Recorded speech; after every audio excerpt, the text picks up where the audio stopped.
Hey guys, welcome back to Pawpaw Storytime, Sunday evening. Not sure what time it is, probably almost 6 o'clock, huh? It was a pretty full weekend, pretty cool. Got to see some of you guys. Spent the weekend out at my mom's. We watched a movie outside on the side of the barn with a projector with Santa Claus. We watched a cute movie, me and Savea, Jason, Nate. I fell asleep at the end of it, so I had to finish the end of it the next day, but we watched a movie called That Christmas. It's on Netflix. If anybody's watching and hasn't seen it, you should give it a shot. It's pretty cool. We got lots of stuff going on coming up. Next week starts all of our holiday reads, starting with one for Thanksgiving. I think next week is our Thanksgiving episode because it'll be the Sunday before Thanksgiving. We'll do our holiday reads too, and it's called The Giving Snowman. So I'm looking forward to that. Yep, we got a new book for our collection. I don't know when we're going to be able to read it. And this is a first. We got this from Dallas, Aunt Dallas Sheber. Be kind, be brave, be you. The Peanuts. And what's cool about Charlie Brown and the Peanuts for this one is it's actually going to read like a storybook. So I'm going to be able to read it during story time.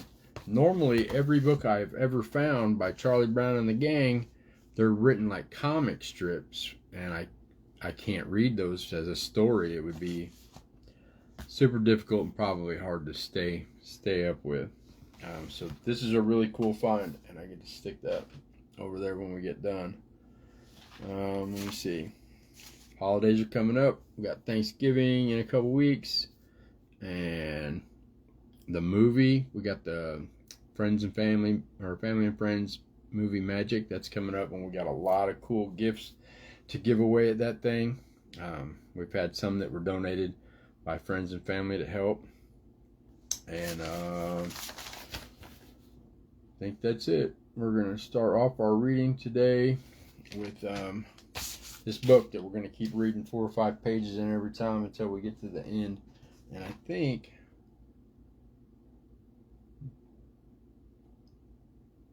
just 4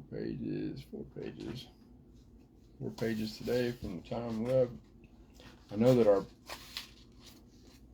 our pages with the stars keep getting brighter. Remember where it was when we started? Right? When we started, the page looked like that, right? Every time we've gone a little bit further, we get more stars in there. And this week, it starts on this page. And it says, here's what I think. Each of us is born with a series of built-in confusions that are probably somehow Darwinian. It's like evolution. It's the way that things adapt to grow in order. These are that we're central to the universe. That is, our personal story is the main and most interesting story, the only story really. 2, we're separate from the universe. There's us, and then out there, all that other junk. Dogs and swing sets in the state of Nebraska and low-hanging clouds and, other people. And we're permanent. Death is real, okay, sure, for you, but not for me. More stars lit up. Now, we don't really believe these things. Intellectually, we know better, but we believe them and live by them, and they cause us to prioritize our own needs over the needs of others, even though what we really want in our hearts is to be less selfish, more aware of what's actually happening in the present moment, more open and more loving. We know we want to be these things because from time to time we have been these things and we liked it.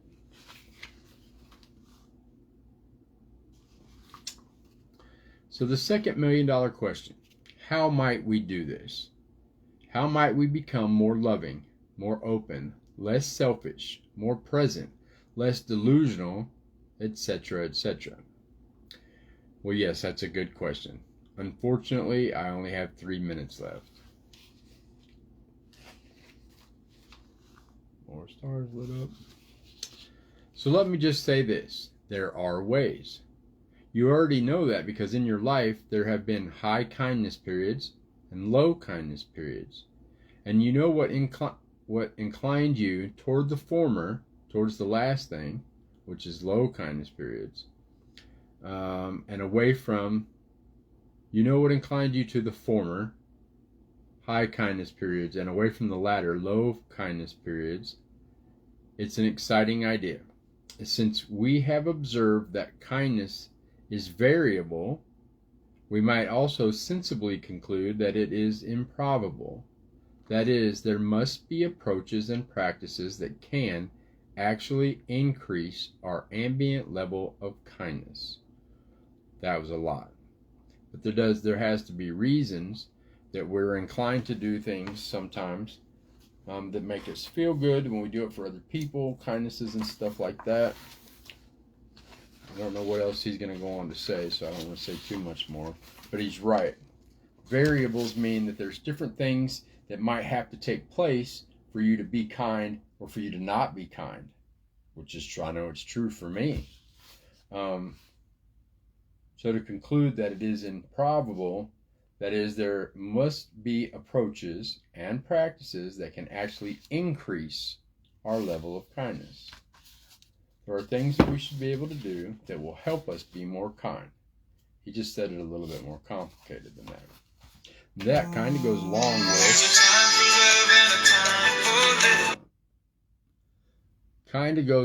with the description that I wrote, which is technically going to be for future you. A little deep about how things in the world can kind of be ugly, and they make it sad, and it might be hard to understand. But even if you don't grasp fully now, and you're going to grasp later, it is the same as bullies. I mean, literally, that's what ugly is.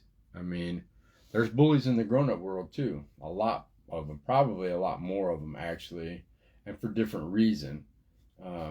We don't have to get all into that, but just so that you understand the differences in the people, the ugly in the world, you can see it. We can change it, and we can make the world better. All right, this one's going to go back in rotation. Our main story today is I Am Ruby Bridges, and it's written by Ruby Bridges. I had a little thing that I was going to try to print out and read that explained it, but I think the book's going to explain it for me. It's going to give you guys a really good understanding how one 6-year-old girl's march to school changed the world. And it's written by Ruby Bridges. The beginning of it here, her first name, Ruby, is a jewel. It's a jewel, precious stone that is red. Bridges, the plural of bridge. It's a structure carrying a pathway or a roadway over an obstacle. It's a time, place, or means of connection or transition. I don't know if she did these, or I'm going to set that over there. If she did these drawings and wrote this, or if somebody else just did it for the book, or if she did it when she was a kid. Okay, I am Ruby Bridges. I am Ruby Bridges. When I grow up, my work will be precious, and I will be a bridge.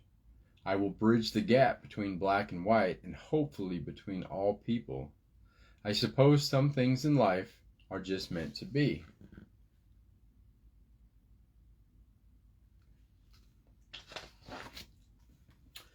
(1960). Before I started school, I was thinking about who I would be when I grew up.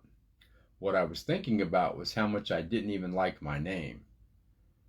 I thought Ruby was a name for little old ladies. It was much too old for someone my age. After all, I was only just turning 6.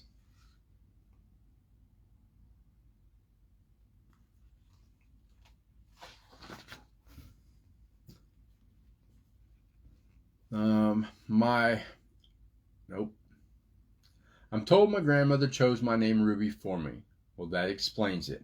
No wonder it's such an ancient name. But I so loved my grandmother. I thought I'll just have to live with it and try to grow into it. Surely I didn't want to hurt her feelings.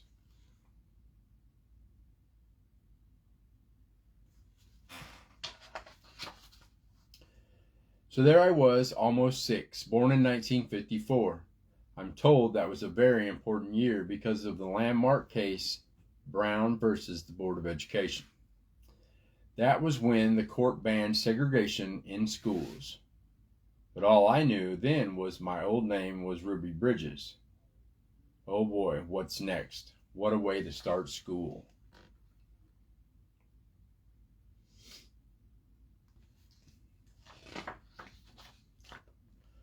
Oh well, how bad can it be, I thought. It's not like I'll be the first Ruby in the world, just the youngest one. So off to school I go.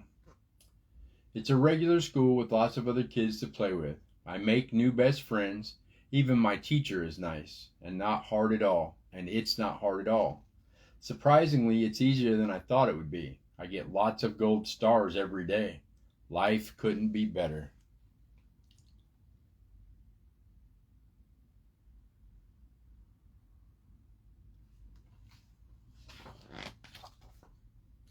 Then, just as things are going really well for me, surprise. I find out my parents have decided I'm switching schools. It's to a better school, they say, with better opportunities. But first, I must take a test to get in. What are opportunities anyway? I thought, and why do I need them, especially if a test comes with them?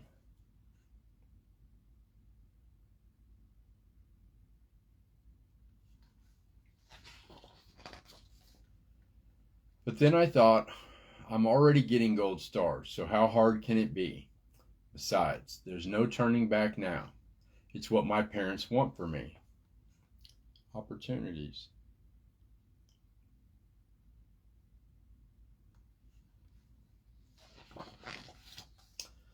And guess what? Another gold star. I passed the test. Can you believe it? How lucky can an almost 6-year-old with an old name like Ruby be? I was about to find out because my mom said I would be starting at a brand new school the next morning and I had better behave.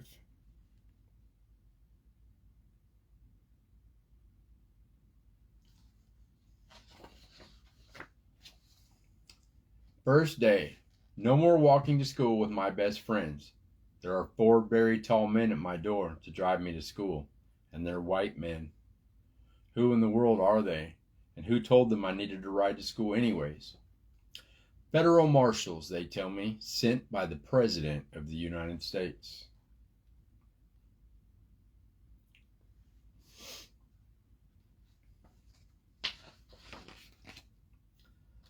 Federal marshals sent just for me? Wow, that must have been a very special test that I passed because they said I'm the first. The first what? I thought. I didn't find out what being the first really meant until the day I arrived at the new school.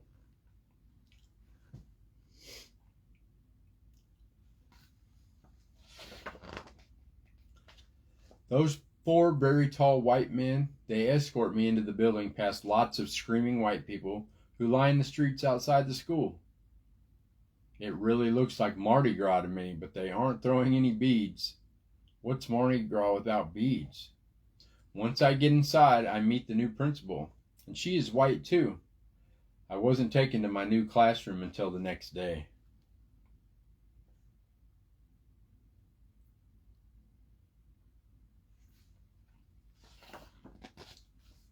The second day. When I arrive at my classroom, my new teacher opens the door and greets me. Hi, I'm Miss Henry, your teacher. Come in and take a seat, she says. And aren't I surprised because she is also white. I'd never had a white teacher before. And the biggest surprise of all, I'm the only kid in the class. I didn't see any other kids at all, not one. The test must have been a lot harder than I thought.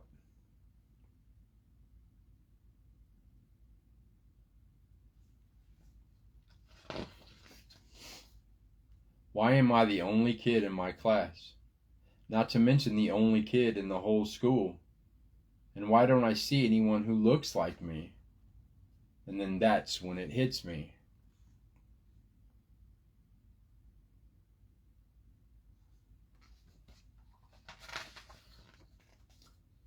I'm not just the only kid.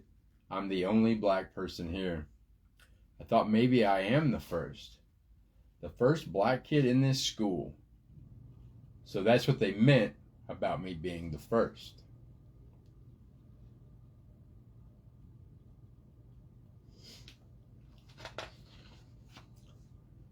Finally, it all makes sense. Me, 6-year-old Ruby, the first black kid to go to this school, William Frantz Elementary, a white school.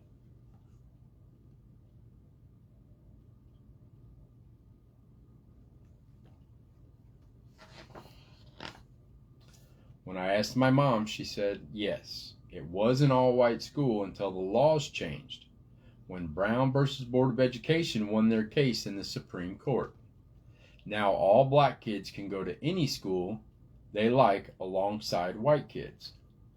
I, Ruby, being the first, helped to make that possible.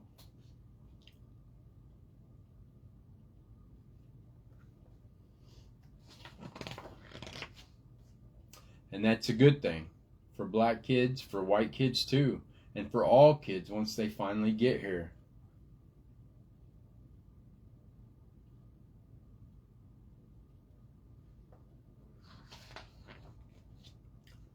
I just want to know one thing. When are they coming? Because I know they are just like me. Who cares what colors we are? I'm just happy Brown versus Board made it right. School is just school and kids are just kids. I'm sure they all show up soon enough. I can't wait.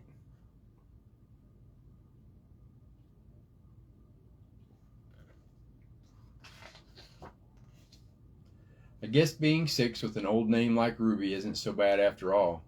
I suppose some things in life are meant to be. I am Ruby Bridges, the first.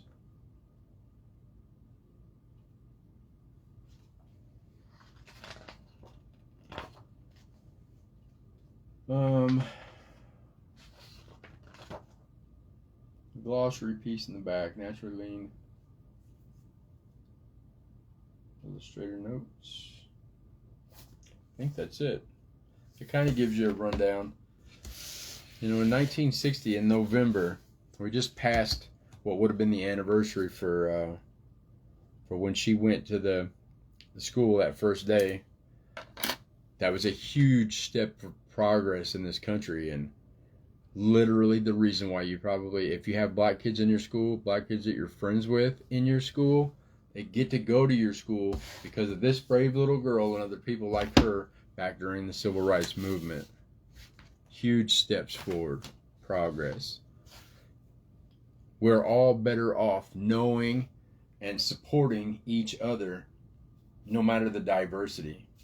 Inclusion is important. It doesn't matter if you're disabled, if you're black, if you're white, if you're any race, whatever ethnicity you are. It doesn't make any difference. We're all better people.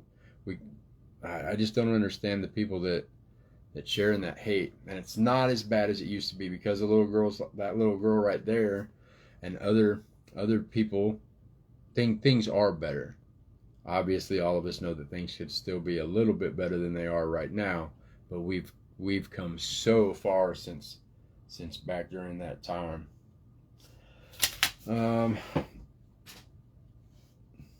Yeah, I don't know if I can touch on that any more than that right now. I'm always here for questions if you got anything that you want to ask me.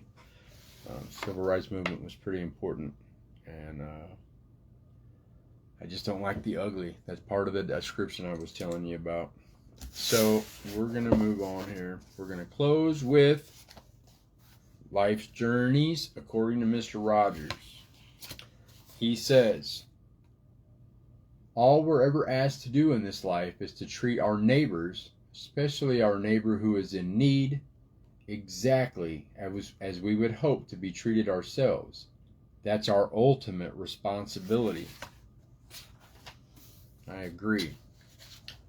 Not real big on the Bible, but I do share some scripture from time to time, and I shared a couple that came from a very, very Christian buddy of mine that's on my Facebook. I shared this thing earlier. It all boils down to being able to love your neighbor as you love yourself.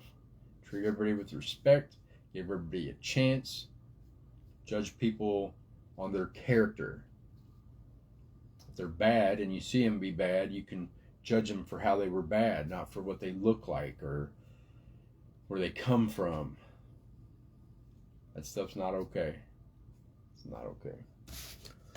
All right, let's see. What do we got? Went over everything else. I'm excited about next week. It's one step closer to starting all the holiday reads. Yeah, the Giving Snowman for Thanksgiving. And now we're going to jump up here and do our weekend song. Oh, hey. Mateo's watching. Zach's watching. Hi, Zach. You still watching, or did you just say hi earlier? Hey, so the weekend song. I'll be back when the week is new, and I'll bring more stories for you. And you'll have things you'll want to do, and I will too. Think of you when I'm not here, 'cause thinking of people makes them seem near. Friends who know you love you cheerfully, and I do too. You don't have to be anything more than who you are right now.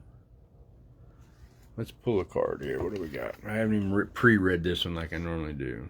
Does your life feel too busy or not busy enough? Oh, good Lord. I think everybody who knows me knows the answer for me. Does your life feel too busy or not busy enough? Mine definitely feels too busy all the time. And then even when I get to take vacation, busy through the whole vacation. I look forward to what I call down days. Like literally get to wake up in the morning whenever I want. Actually, not whenever I want. My body actually wakes me up about 3 or 4 or 5 o'clock in the morning no matter what, and it's aggravating. So, but when I wake up, if I don't have to do anything, I don't have to do nothing. I don't have to watch TV. I don't have to go to work. I don't have to go do anything. You can just sit around in your boxers. I said watch TV, but I would probably choose to watch a movie or cartoons or something. So, yeah, what about you? Does your life feel busy or not busy enough? All right?